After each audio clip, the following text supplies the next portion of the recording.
오늘 저는 여호수아 6장 1절로 11절과 7장 1절로 5절 말씀을 본문으로 해서 인생의 여리고성과 아이성을 만날 때 이와 같은 제목으로 은혜를 나누겠습니다.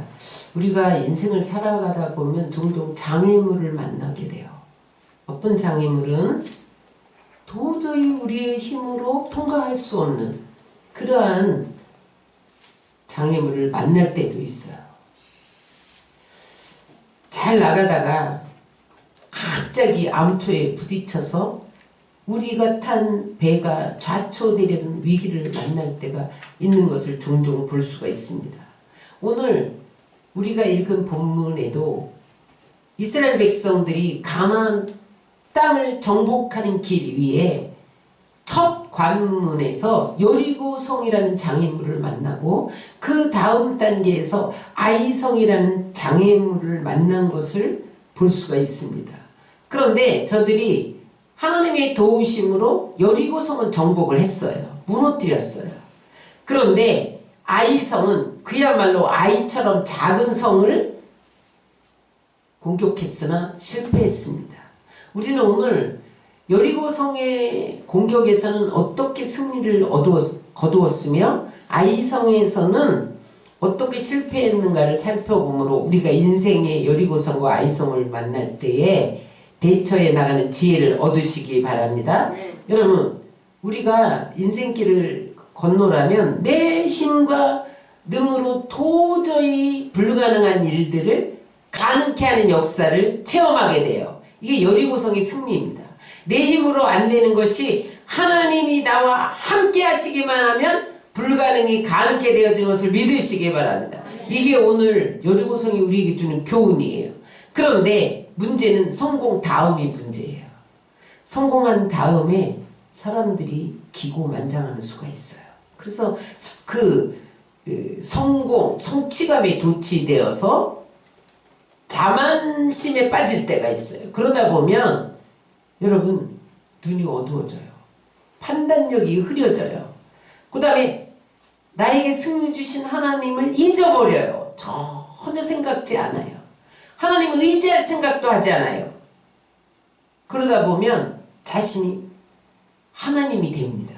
그것이 아이성이 우리에게 주는 교훈이에요. 여러분, 성공하면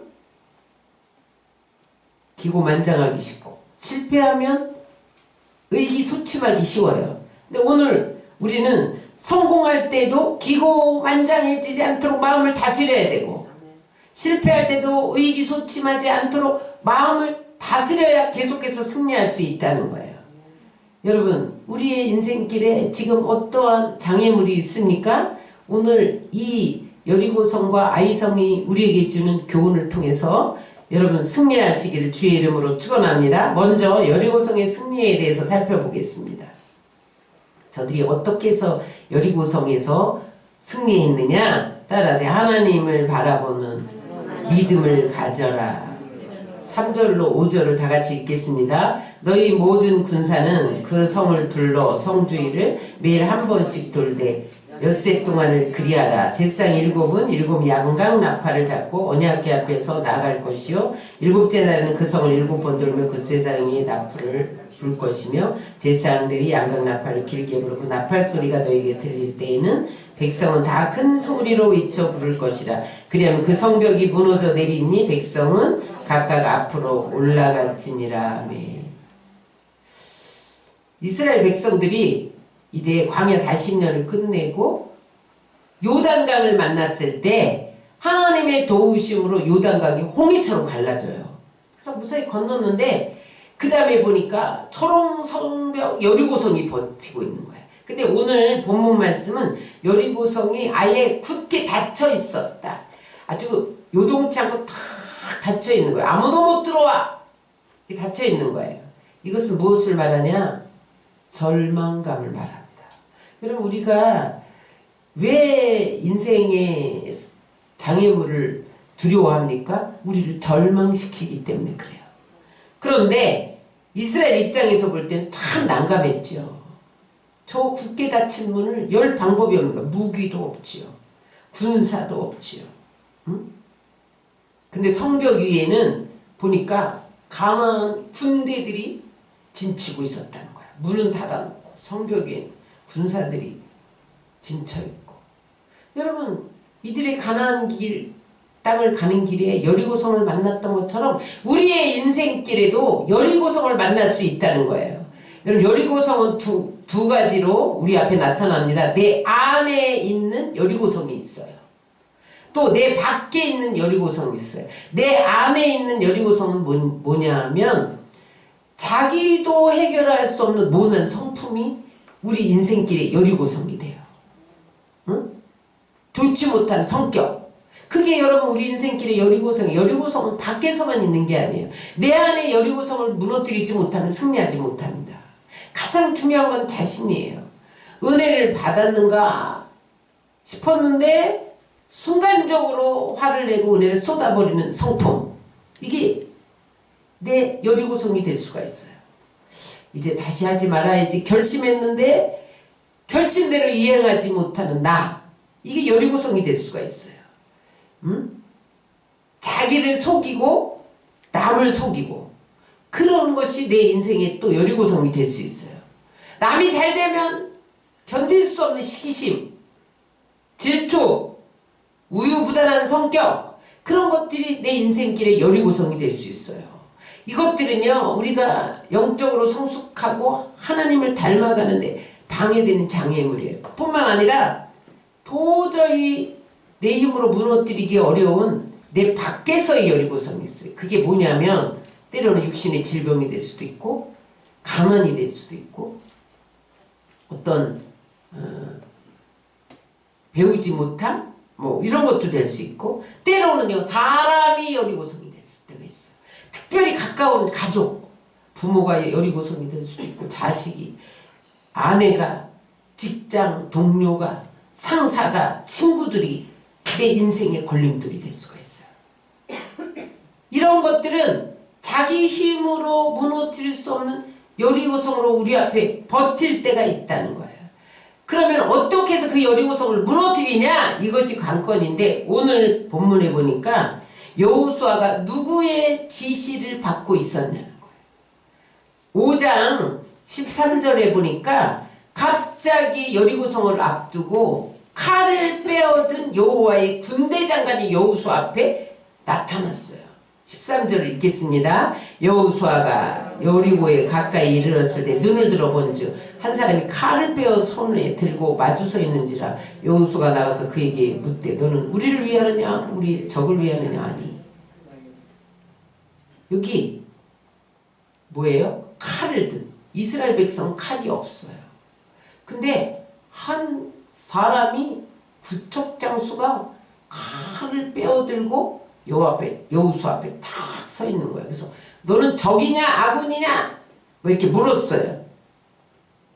여러분, 하나님은 우리가 인생의 여리고를 만날 때 앞서가서 싸우는 사자를 파송하는 것을 믿으시기 바랍니다. 성경에 보면요, 하나님이 어떠한 큰 사건과 위기를 만나고 여리고성 같은 장애물을 만날 때 항상 하나님의 사자를 파송하는 모습을 볼 수가 있어요. 엘리사가 아람 군대가 이스라엘을 쳐들어오려고 아람 왕이 신하들을 데리고 밀실에 들어가서 전략을 짜면 하나님이 엘리사에게 다 알려주는 거예요. 그러니까 이게 새어나와서 번번이 이스라엘을 공격할 때 실패한 거죠. 근데 아람 왕이 신하들을 풀어서 누가 이 중에 첩자가 있느냐? 왜 우리의 기밀이 다 이스라엘에 새어나가느냐? 그랬을 때 신하가 그 이스라엘에 엘리사라는 선지자가 있는데 그는 왕이 침실에서 얘기하는 소리도 다 듣습니다. 그렇게 알려준 거예요. 그랬더니 그놈을 잡아라. 어디 있느냐? 도단성이 있습니다. 그 도단성에 아람 군대를 배치시켜갖고 둘러쌌단 말이에요. 아침에 사환이 나가보니까 아람 군대가 빼곡하게 둘러싸서 이제는 도갈에 든 쥐가 됐단 말이에요. 그때 엘리사의 사환이 엘리사에게 달려와서 큰일 났습니다. 아람 군대가 우리를 포위해서 우리는 꼼짝없이 도갈에 든 쥐가 돼서 죽게 되었습니다. 그럴 때 엘리사가 손 얹어 안수하니까 눈이 열렸는데 그때 뭐가 보였어요? 그 군대보다 훨씬 많은 불말 불말과 불병거가 산에 가득한 것이 보였어요. 여러분 아람 군대가 엘리사를 죽이기 전에 불말과 불병거를 하나님이 파송하신 것을 믿으시기 바랍니다. 여러분 하나님은 종종 하나님의 군대와 하나님의 사자와 하나님의 천사들을 풀어서 우리의 가는 내 장애물들을 치워버릴 때가 있어요. 여러분 예수님도 겟세마네를 떠나실 때 뭐라고 그랬어요? 내가 만일 명령만 내리면 12영이나 되는 천사가 단변의 원수들을 쳐부술 수 있다. 근데 그러지 않으셨다는 거예요. 여러분 이들이 여리고 성을 무너뜨릴 수 있었던 것은 하나님의 군대, 하나님의 사자를 의지했던 것을 믿으시기 바랍니다. 이것은 뭐예요? 하나님이 우리를 앞서 싸우신다는 것을. 여리고성은 자기들이 무너뜨린 게 아니에요. 하나님이 무너뜨린 것을 믿으시기 바랍니다. 그래서 여러분 인생의 장애를 만날 때 하나님의 도우심의 손길을 기다리며 하나님께 구해야 돼요. 그러면 하나님이 사람 천사를 보내든지 하나님의 사자를 보내든지 하늘 군대를 보내든지 하나님이 싸워주시는 것을 믿으시기 바랍니다. 그런데 그 사자가 여호수아에게 지시를 내려요. 싸우는 방법을 지시하는데 6일 동안 매일 한 바퀴씩 돌아. 7일째는 7바퀴 돌고 마지막에 함성을 질러. 그러면서 행진 배열 순서를 가르쳐 준 거예요. 응? 무장한 군사가 앞서고 그 다음에 7 제사장이 서고 가운데 언약궤가 배치되고 후군의 순서로 백성들이 따라가. 여기서 우리가 깨달아야 될 게 뭐냐면 제일 중요한 게 저들이 여리고성을 무너뜨릴 때 중심에 언약궤가 섰다는 거예요. 언약궤는 뭐예요? 하나님 임재의 장소. 응? 제사장들과 군인들이 앞뒤에 서고 중심에 언약궤를 세웠다. 여러분 우리의 삶의 중심에 하나님을 둘 때에 여러분들 여리고성이 무너질 줄 믿습니다. 그 안에는 말씀이 담겨 있잖아요. 십계명 두돌판이 담겨 있잖아요. 여러분 말씀을 앞세우고 나가면 여리고성은 무너지는 것을 믿으시기 바랍니다. 그런데 많은 사람들이 어떤 어려움을 만나면 말씀을 제쳐두고 어떤 상황을 따라서 감정을 따라서 움직임으로 실패하는 거예요. 여러분 말씀을 앞세우시기를 주의 이름으로 축원합니다. 그 다음에 제사장은 나팔을 불어라. 찬양해야 돼요. 우리가 여리고성을 만들 때 사람을 찾아가거나 여러분 어떤 백그라운드를 의지할 것이 아니라 찬양하고 나팔은 찬양을 의미합니다. 나팔은 기도를 의미합니다. 찬양하며 기도하며 나갈 때 여리고성이 무너진 것을 믿으시기 바랍니다. 왜냐하면 믿음의 싸움을 싸울 때는 반드시 극렬하게 방해하는 배후에는 사단이 있어요. 여러분 지금 우리가 전도하면서 다음 세대를 일으켜 세우려고 제가 또 여름성경학교 또 지원 받아서 여름성경학교 하려고 제가 지금 또 준비하고 있고 이러거든요. 그랬더니 마귀가 부모들을 동원해서 뒤집어 줄까? 경찰에 고발해? 막 이러잖아요. 믿음에 싸울 때 반드시 극렬한 사단의 방해가 있는 것을 알아야 돼요. 그럴 때 우리가 해야 할 일은 뭐냐면 나팔을 불어야 돼. 찬양하고 기도하며 말씀을 앞세우고 나가면 승리할 것을 믿으시기 바랍니다. 근데 여기 중요한 것은 7이라는 숫자예요. 7일 동안 여리고성을 돌아라. 제사장이 7 양각 나팔을 잡아라. 그 다음에 7일째는 7번 성을 돌아라. 7이라는 숫자가 왜 강조됐을까요? 7은 완전수예요. 7은 하나님의 수예요. 하나님이 승리를 주실 때 완전한 승리를 주신다는 거예요. 그러므로 너희들도 완전한 믿음에 이르기까지 끝까지 믿는 일을 하라는 거예요. 여러분 우리 인생길에 여리고와 같은 장애물이 있을 때 하나님 바라보시기 바랍니다. 믿음으로 싸우시기 바랍니다. 위를 쳐다보면 하나님이 함께 하심을 깨달을 수 있습니다. 그래서 여러분 끝까지 하나님의 약속을 의지하고 선포하고 기도와 찬양으로 나가서 승리하시기를 주의 이름으로 축원합니다. 두 번째, 우리 인생의 여리고성을 만날 때 어떻게 승리할 수 있느냐 따라하세요. 침묵하라. 10절을 읽겠습니다. 여호수아가 백성에게 명령하여 이르되 너희는 위치지 말며 너희 음성을 들리게 하지 말며 너희 입에서 아무 말도 내지 말라. 왜 침묵하라고 했을까요? 깊이 생각 좀 해보라는 거예요. 말하기 전에 생각 좀 해보라는 거예요. 그들이 돌면서 아니 무슨 이 우리가 뭐하는 짓이야? 발로 차든지 좀 망치로 두드리든지 해야 뭐가 무너지지. 돈다고 무너지냐? 분명히 불평스러운 말이 나온단 말이죠. 왜냐하면 광야 40년 역사가 불평의 역사잖아요. 왜 먹을 것이 없어서 만나면 먹이냐? 음식 불평. 길이 왜 이렇게 험하냐? 길 불평. 모세 지도자 불평. 우리를 여기 애굽에서 끌고 광야에다가 매장지가 없어서 죽이려고 우리를 묻으려고 데리고 나왔냐? 불평과 원망과 의심이 그들의 본성이에요. 이것이 되살아 날까봐 하나님은 저들에게 침묵해라! 말하지 마! 이렇게 명령하신 거죠. 여러분 우리가 너무 많은 말을 하면 하나님의 음성이 안 들려요. 내 말소리에 하나님의 음성이 묻혀버려요. 말하다 보면요 부정적인 말을 하게 돼요.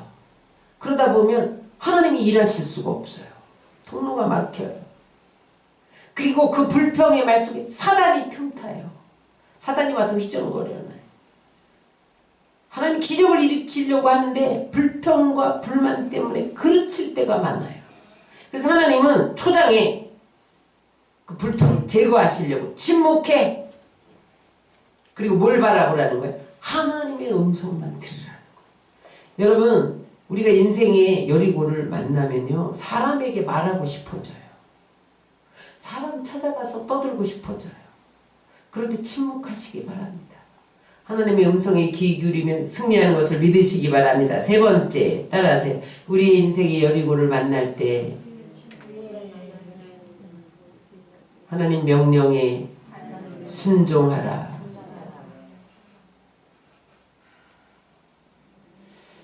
오늘 본문에 보니까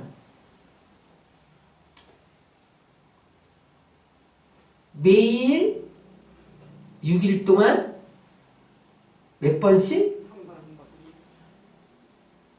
한 번씩. 7일째는 7번. 그럼 몇 번?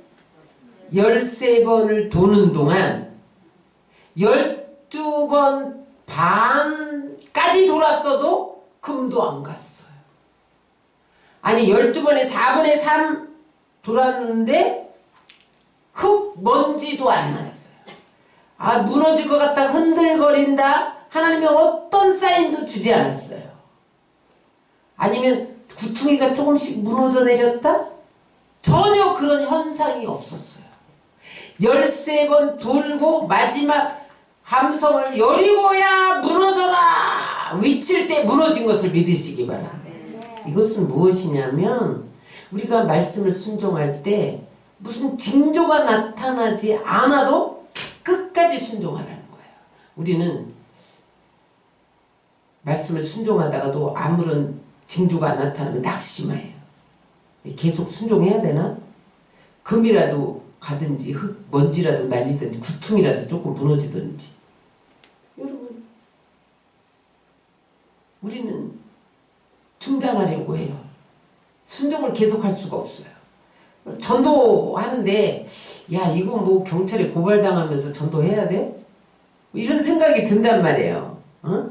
야 내가 무슨 이렇게 욕을 먹으면서 이게 끌어내야 돼 이거? 이런 생각이 들지요. 그러나 어떻게 해야 돼? 우리가 할 수 있는 것 끝까지 해야 돼. 뭐 대화를 막으면 또 다른 방법을 달라고 기도해야 돼요. 기도할 때도 기도가 응답되지 않을 때가 있잖아요. 특별히 환자 치료. 오래 묵은 환자 치료, 막 20년, 30년, 막 속에 여기까지 채워져 있어갖고 안 빠져나가는 것들이 있단 말이에요. 중독된 것들. 여러분, 아무리 치유해도 날 기미가 안 보여. 그럼 기도 안 하고 싶어요. 그럼 끝까지 기도하시기를 주의 이름으로 축원합니다. 따라하세요. 순종은 마지막까지 해야 한다. 따라서 순종은 100% 채워야 된다. 보세요. 12번 반 돌 때까지도 안 묻었다니까요. 아무런 증상도 없었다니까요. 4분에서 12번 4분의 3 돌 때까지 먼지도 안 났다니까요. 마지막까지 최선을 다해서 순종해야 돼. 그래서 바울은요, 우리 인생을 달리기 선수다 그랬잖아요.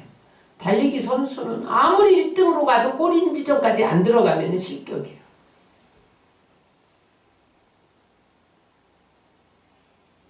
따라서 순종은 완주해야 한다. 완주해야 돼. 99.9999%까지도 하나님은 역사하지 않을 수 있어.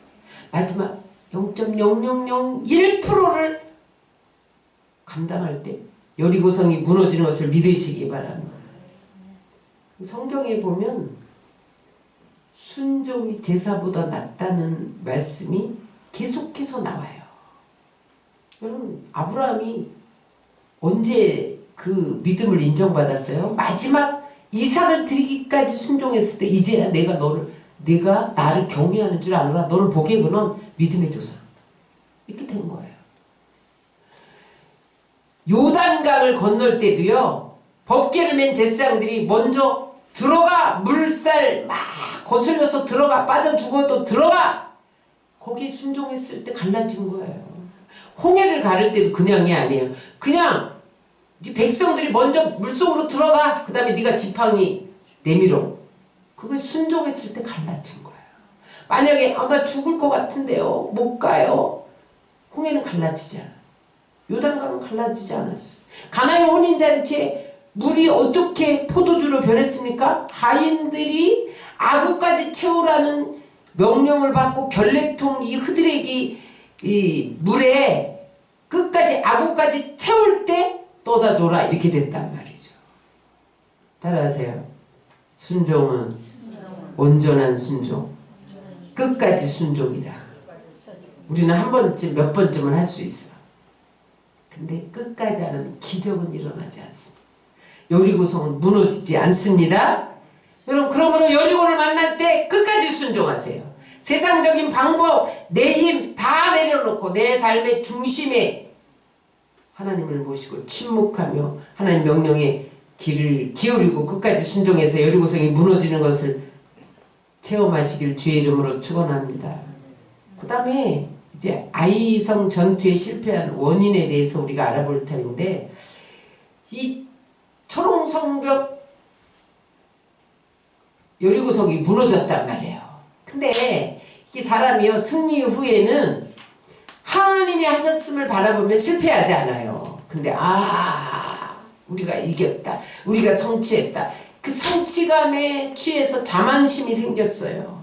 하나님이 하신 것을 잊어버렸어요. 그래서 저 작은 아이성쯤이야 우리가 그냥 우습게 보고 가도 이길 수 있어, 그냥 무조건 덤벼들었단 말이에요. 저들이 실패한 원인은 무엇입니까? 따라서 승리 후에 자만심이다. 여호수아 7장 3절로 4절 읽겠습니다. 그들은 소순이 모든 백성을 그리로 보내어 수고롭게 맞서서 함으로 백성 중 3,000명쯤 그리로 올라갔다가 아이 사람 앞에서 도망하니. 이게 무슨 말이냐? 여리고성을 무너뜨리고 이제 아이성이 남았어요. 이걸 쳐부숴야 되는데 저거는 성도 아니야, 여리고성에 비하면. 그래서 이 아이성이 작은 그런 뜻이거든요. 작은 성이라는 뜻이거든요. 8장에 보면 나중에 아이성 전투에 실패한 다음에 회개한 후에 아간을 처리한 후에 그 다음에 또다시 공격할 기회를 주셔요. 그때 몇 명이 올라가면 3만 명이 올라가요. 근데 이들이 처음에 몇 명 올라갔다고요? 3,000명만 올려보냈어. 여러분, 우리는 실패했을 때보다 성공했을 때를 조심해야 돼요. 성공하면 우쭐해야 돼요. 다 내가 했어. 사람은요, 가난할 때보다 부자 될 때가 더 위험한 거예요. 미움받을 때보다 칭찬받을 때가 더 위험한 거예요. 응? 그래서 고린도전서 10장 12절에는 우리 다 같이 읽겠습니다. 그런즉 선줄로 생각하는 자는 넘어질까 조심하라. 잠언서 16장 18절입니다. 교만은 패망의 선봉이요 거만한 마음은 넘어짐의 앞잡이니라. 여러분, 교만하거나 거만하거나 자만하면 반드시 실패한다는 거예요. 마귀가 화살을 쏘잖아요. 그런데 교만해서 이렇게 목을 뻣뻣이 들고 있는 자는 딱 맞는다는 거예요. 겸손해서 허리를 숙이면 싹 지나간다는 거예요. 여러분, 성공할 때 자만심을 내려놓으시기를 주의 이름으로 축원합니다. 교만하면 마귀와의 싸움에서 실패해요. 그래서 여리고성보다 훨씬 작은 아이성에서 실패해서 두 번째, 따라서 하나님께 묻지 않고 올라갔다. 구약성경에 보면 다윗 같은 왕들이, 장수들이 적과 싸우러 나갈 때 하나님께 꼭 물었어요. 우림이나 둠빔에 묻든지 언약궤 앞에서 묻든지 싸우러 나갈까 말릴까. 싸우러 나가라 그래야 나가. 싸우러 나가지 마라 그러면 안 나갔어요. 왜냐하면 전쟁은 하나님께 속했기 때문에.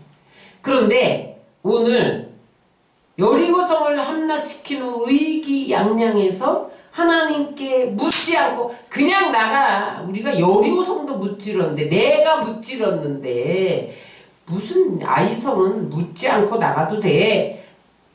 하나님 뜻을 묻지도 않고 결정했단 말이에요. 여러분, 마귀의 함정이 여기 있습니다. 우리가 요거 보니까 내 힘으로 충분히 할 수 있을 것 같고, 요거 쉽게 덤벼들어도 나에게 플러스가 될 것 같고 이익이 될 것 같아. 그래서 기도 안 하고 그냥 나가. 실패의 원인이에요. 여러분, 항상 하나님의 뜻인지 아닌지 결제받으시고 시행하시기를 주의 이름으로 축원합니다. 그래서 아이성의 실패의 원인은 하나님의 뜻을 묻지 않았기 때문에 실패했어요. 마지막 세 번째, 숨은 죄가 있었어요.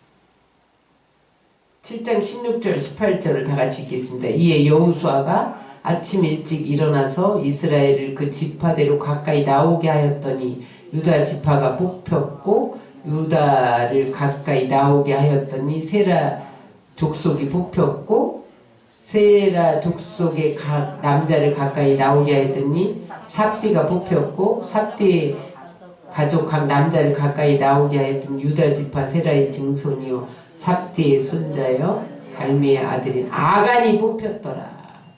이제 아이성이 실패하니까 여호수아가 하나님 궤 앞에 엎드려서 하나님 어찌하여 실패했습니까를 묻는 거예요. 그랬더니 하나님이 여리고를 무너뜨렸을 때 전리품은 다 하나님께 바친 거니까 손대지 마 그랬는데, 아간이라는 자가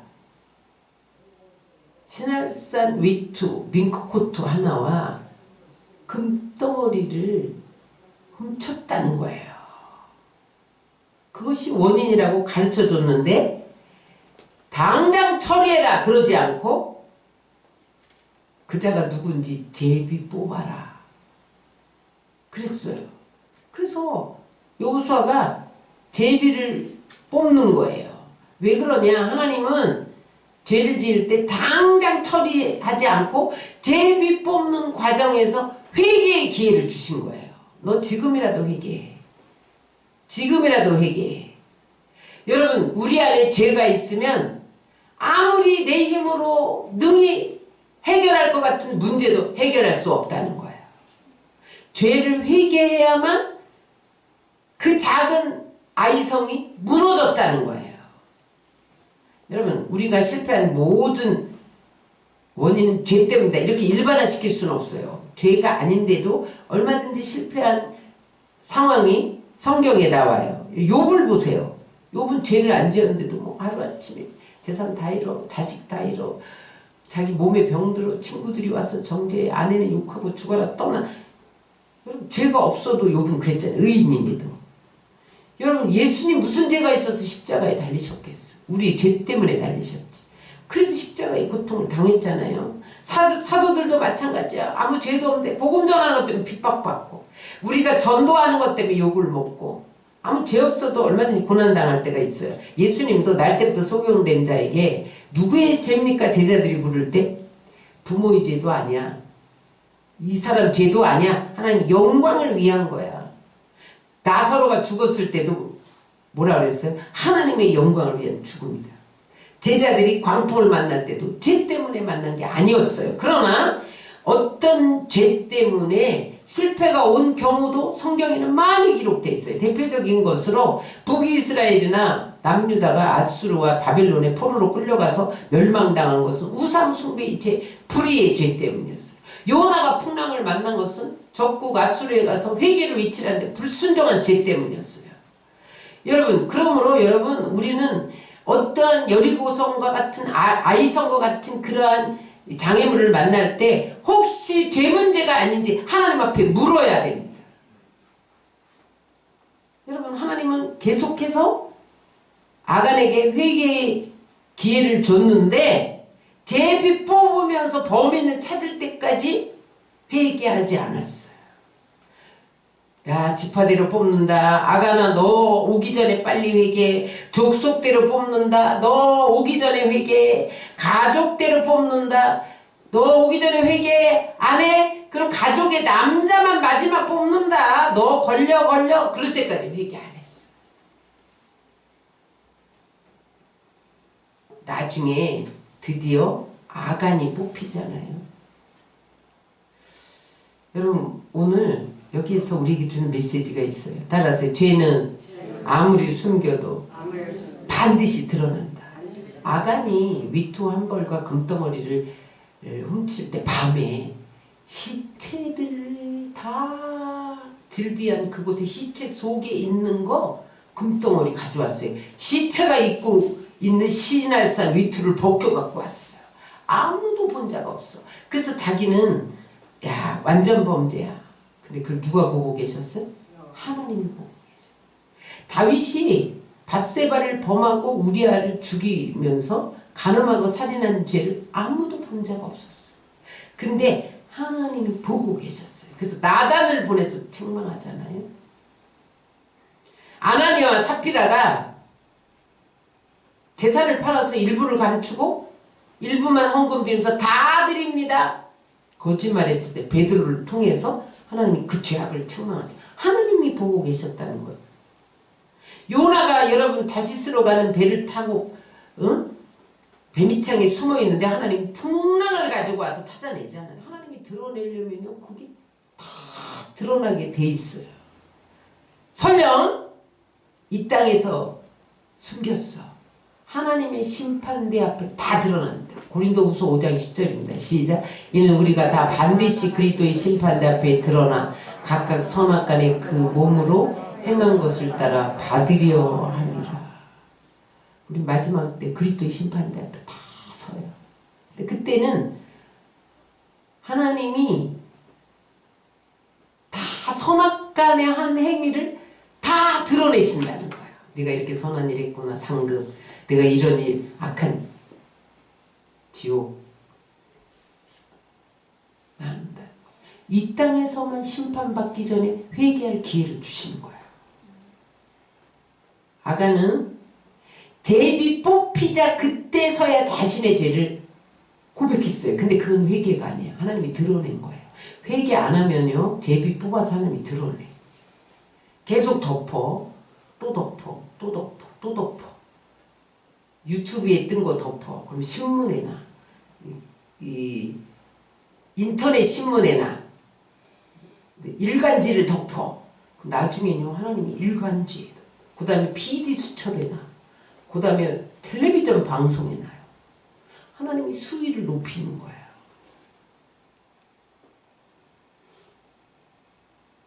그때 제비 뽑혔을 때 내가 훔쳤어요. 신할산 위토 한 벌 금덩어리 장막 땅속에 감췄어요. 그때까지도 안 드러냈다니까. 하나님은 이미 가르쳐준. 왜 그랬을까요? 탐심 때문에. 따라서 탐심은 죄를 낳고 죄는 사망을 낳는다. 탐심이 우리에게 여러 유형으로 나타나요. 어떤 사람은 물질로 나타나요.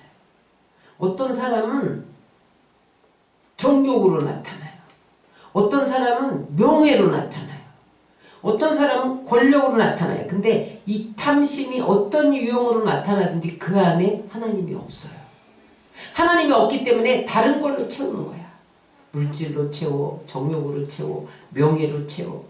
하나님이 그 인생의 주인이 아니야. 자기가 주인이야. 그러니까 다른 걸로 채워야 돼. 아무리 여러분 지위가 높고 아무리 종교 지도자라도 탐심에 잡혀서 여러분 물질을 탐하고 이성을 탐하고 명예를 탐하면 그 안에 하나님은 없는 거예요. 성령님이 떠나셨어. 자기가 주인이에요. 그러니까 자꾸 세상 것으로 채워야 돼. 그래서 여러분 탐심을 물리치려면 어떻게? 자족하는 법을 배워야 돼. 하나님이 내게 주신 것으로 만족해야 돼. 다윗이 뭐라 그랬습니까? 여호와가 나의 목자인데 내가 무슨 부족함이 있냐. 자족할 줄 알아야 되는데, 응? 사도 바울처럼 내가 예수 안에서 가난에 처할 줄도 알고 풍부에 처할 줄도 알고 일체의 비결을 배웠노라. 그러면서 하나님이 주신 것으로 만족해야 되는데 그러지 못하면요 자꾸 탐심이 우리를 육체를 부추겨요. 그래서 신할산 위투 훔쳐, 금덩어리 훔쳐, 응? 밧세바를 범해라. 밧세바 신드롬이라는 얘기를 여러분 아시나요? 다윗이 왕이었잖아요. 그죠? 그런데 내가 왕인데 저 신하의 아내쯤이야. 범해도 괜찮아. 나는 죄 없어. 이게 밧세바 신드롬이에요. 그런 착각이 빠진단 말이에요. 내가 이 정도 높은데 뭐 저것쯤이야. 범해도 나하고는 죄에 해당 안 돼. 이렇게 생각했단 말이에요. 오늘날 많은 사람들이 죄가 높아지면요. 저 사람에게는 죄인데 나에게는 죄가 아니라고 생각해요. 그래서 밧세바 신드롬에 걸리는 거예요. 그러다가 이제 하나님이 드러내죠. 매스컴을 통해서 드러내고 신문을 통해서 SNS를 통해서 유튜브를 통해서 떠들죠. 빨리 회개 기회를 주시는 거예요. 그때까지 회개를 주는데 여러분 회개의 기회를 잃어버리면 죽어서도 하나님 심판 앞에 서지는 것을 깨달으시기 바랍니다. 그래서 여러분 하나님이 입을 것 먹을 것 주셨으면 족한 줄로 알아야 돼요. 오늘 아이성 전투의 실패가 주는 교훈은 뭡니까?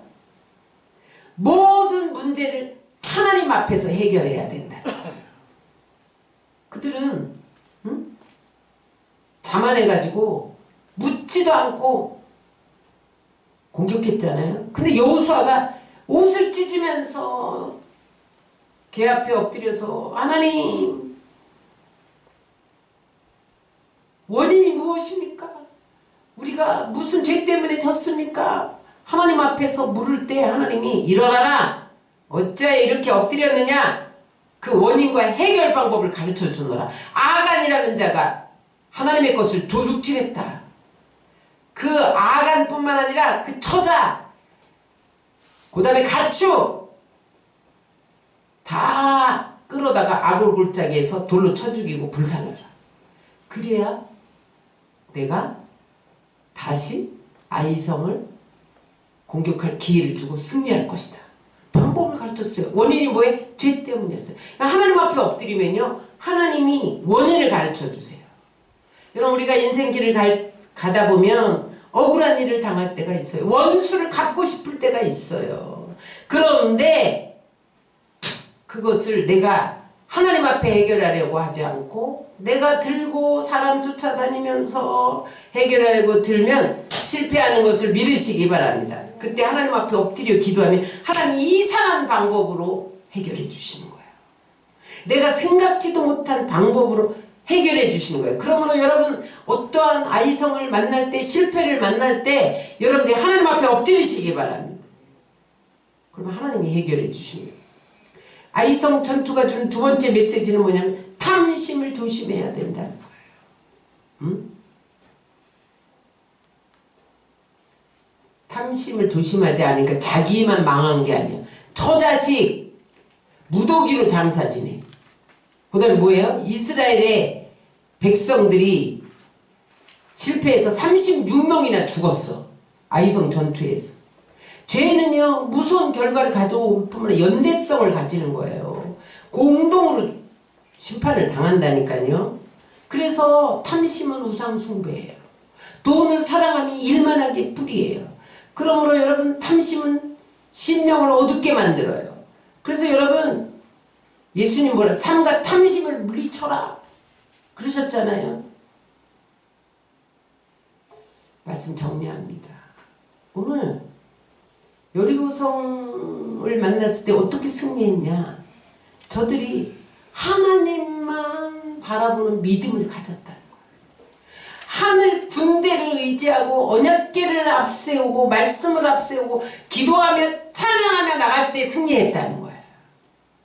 불평하고 원망하지 않고 여러분 침묵하며 순종하되 100% 끝까지 순종할 때 여리고성이 무너진 것을 믿으시기 바랍니다.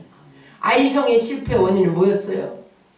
마치 여리고성이 자기들의 힘으로 무너졌냐? 성취감이 도취돼서 자만해졌을 때 그들은 자기들이 하나님이 돼서 하나님께 묻지도 않고 숨은 죄를 회개하지도 않고 그래서 실패했다는 거야. 그러므로 여러분 우리는 탐심을 물리치고 끝까지 회개하고 겸손으로 허리를 동여야 할 줄 믿습니다. 그래서 여러분 우리가 앞으로 계속해서 인생의 여리고성과 아이성을 만날 거예요. 우리가 하늘나라 갈 때까지 이 땅은 전투이기 때문에 곳곳에서 여리고성과 아이성과 같은 그러한 장애물들을 만나게 될 거예요. 그때 여러분 이 여리고성의 승리의 방법과 아이성의 실패의 교훈을 거울 삼아서 날마다 승리하는 여러분들 되시기를 주의 이름으로 축원합니다.